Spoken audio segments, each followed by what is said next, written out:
ये कहानी है हमारे हीरो गौरव की। गौरव नंदा 27 साल का नौजवान जो कहने के लिए तो एक बिजनेसमैन था पर दिल से एक राइटर। बचपन में जब माँ बाप गुजर गए तब से अपने चाचा के पास पला बढ़ा गौरव। पर रईस चाचा के पैसों पर मौज करने वाला नवाबजादा आज काफी गुस्से में था और थोड़ा परेशान भी। अरे गौरव बाबा, आप आ गए। क्या हुआ बाबा, आप कुछ परेशान से लग रहे हैं। सब ठीक तो है ना? कुछ ठीक नहीं है बिरजू काका। मुझे अब इस घर में एक पल भी नहीं रहना। मैं सिर्फ अपना सामान लेने आया हूँ, वो लेकर चला जाऊंगा हमेशा के लिए। क्या? लेकिन बाबा हुआ क्या है, ये तो बताइए। अब क्या बताऊं मैं, बोलने लायक कुछ रहा नहीं। आपके बड़े साहब, मेरे चाचा जी, उन्होंने आज भरे ऑफिस में सारे एम्प्लॉयज के बीच मुझे बेइज्जत कर दिया। जी हाँ, नंदा ग्रुप ऑफ इंडस्ट्रीज के मालिक मिस्टर राजेश नंदा ने अपने ही भतीजे को फैमिली बिजनेस से बेदखल करके ऑफिस से निकाल दिया। सारे एम्प्लॉयज अपना चेहरा ढक के हंस रहे थे मुझ पर। किस हद तक जलील हुआ हूं मैं, सोच भी नहीं सकते आप। ये क्या बोल रहे हैं आप? पर वो अचानक से ऐसा क्यों करेंगे भला? आप तो उनके लिए अपनी औलाद से भी बढ़कर हैं। कितना प्यार करते हैं वो आपसे।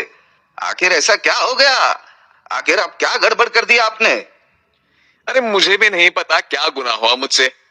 कल राइटर्स मीट के बाद पार्टी थी।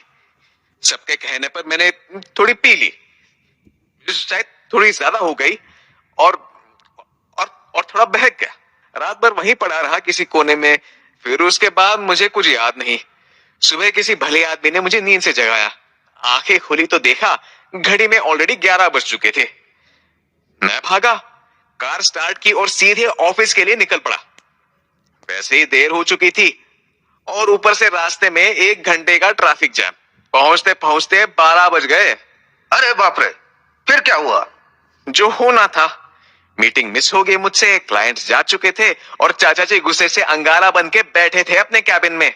मुझे आइडिया तो था कि वो नाराज होंगे, पर इतना वो ऐसी हरकत करेंगे किसे पता था।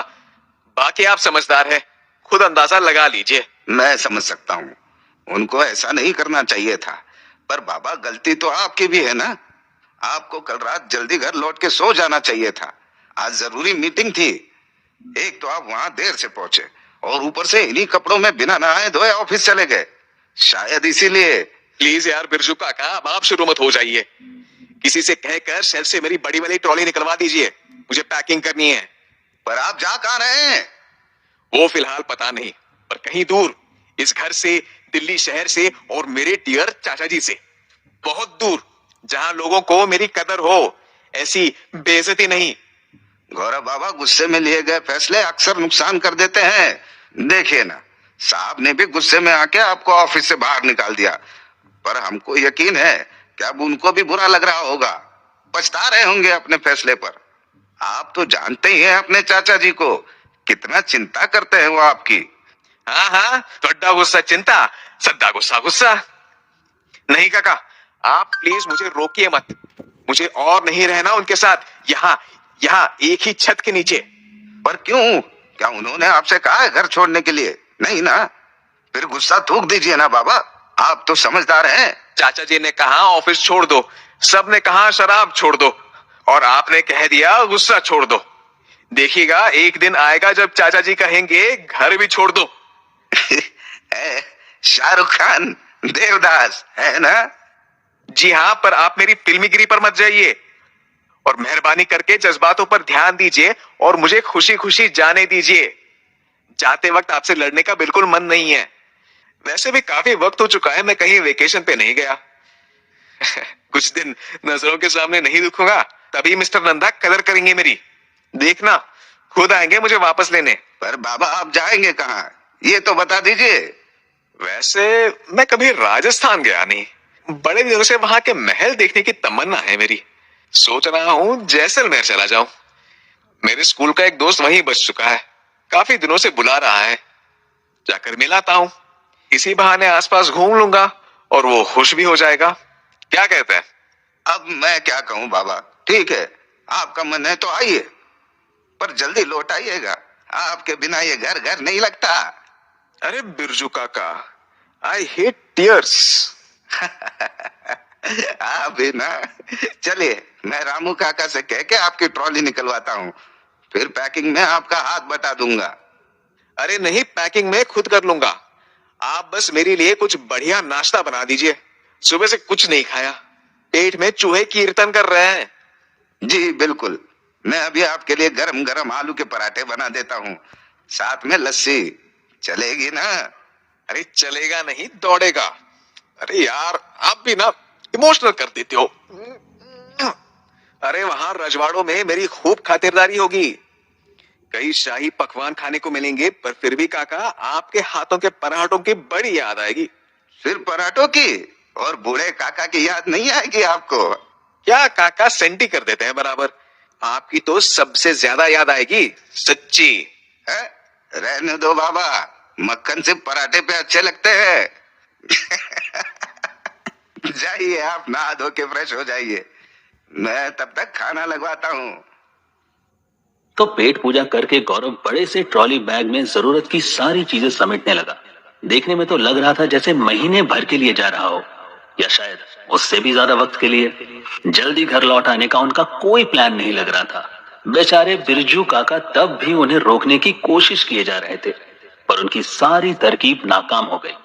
तो अपना सामान बांधकर काका का आशीर्वाद लिए वो निकल पड़े नई दिल्ली रेलवे स्टेशन की ओर। और किस्मत तो देखिए उनकी, प्लेटफॉर्म पहुंचने पर जयपुर एक्सप्रेस तैयार खड़ी थी। ये गाड़ी जैसलमेर होकर गुजरती थी। वो टिकट काउंटर पर पहुंचे और किस्मत मेहरबान थी, सो उन्हें बड़ी आसानी से रिजर्वेशन भी मिल गया। फिर मस्त मौजी अपने हीरो प्लेटफॉर्म पर टहलते हुए ट्रेन तक पहुंचे, पानी की एक बोतल और अखबार खरीदा और सीधे जा बैठे अपनी सीट पर। और कमाल ये कि स्टेशन की इस भाग दौड़ में भी उनको एक अलग तरह की शांति महसूस हो रही थी। पर दरअसल उनको नहीं पता था कि ये शांति तूफान के आने के पहले की थी। ट्रेन बस चलने ही वाली थी कि इतने में हवा के झोंके की तरह एंट्री हुई इस कहानी की हीरोइन की।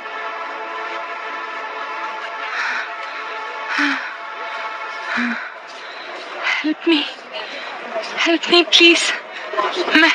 मैं बहुत मुसीबत में हूँ। जी आप घबराइए नहीं। क्या आपकी परेशानी क्या है, मुझे बताइए। मैं सब बताऊंगी, I'll tell you everything, but अभी मुझे जल्दी से कहीं छुपा लीजिए प्लीज। वो मेरा पीछा कर रहा है, मेरे पास बिल्कुल वक्त नहीं है। हाँ, आप एक काम कीजिए, आप सीट के नीचे छुप जाइए। हाँ, ये लीजिए, मैंने अपनी ट्रॉली हटा दी। आप यहाँ छुप जाइए, फिर मैं वापस इसे रख दूंगा। आप पूरी तरह से ढक जाएंगी, फिर कोई नहीं ढूंढ पाएगा आपको। हाँ, that's a good idea. It's fine. Help me please. इसके नीचे घुसने में।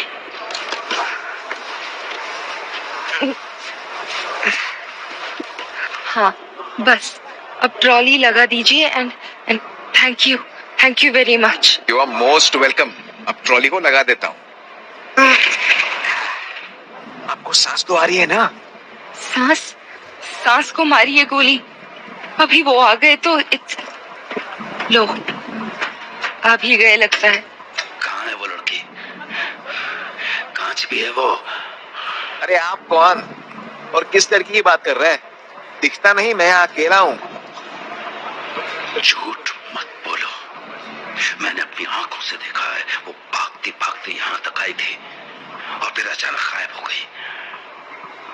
चुपचाप बता दो कहाँ छिपाया है उसे, इसी में तुम्हारी भलाई है, वरना